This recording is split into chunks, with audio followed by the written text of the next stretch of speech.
किसी ने पोस्ट डाली है, कोई डॉक्टर है, वो बोली कि किसी पेशेंट की तस्वीर डाल के कि ये बहुत कॉमन है कि लड़कियां आती हैं डिलीवरी के लिए या अबॉर्शन के लिए और उसको देख के ही पता चल जाता है कि नाबालिग है, और जब नाबालिग है तो उनसे कोई अलग फॉर्म साइन कराना पड़ता है। भले ही वो बेहता है पर नाबालिग है तो चाहे डिलीवरी या अबॉर्शन हो, अलग फॉर्म साइन कराना पड़ता है। और आगे वो खुद ही लिख रही हूँ, उसकी शादी इसी साल हुई है और वो इसी साल आ गई है डिलीवरी के लिए।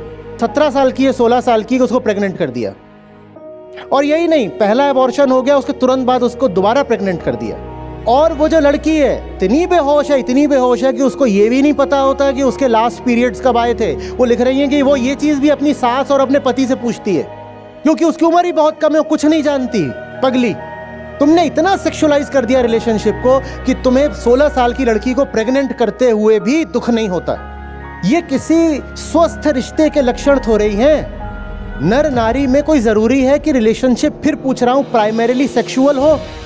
Sexuality is a part of that relationship. वो हो भी सकती है, नहीं भी हो सकती है, लेकिन तुम उसको सेंटर बना देते हो कि यही सबसे बड़ी चीज़ है। ये बलात्कार है। स्त्री पुरुष को इतना अलग अलग कर देना मनोवैज्ञानिक विकार को जन्म देता है।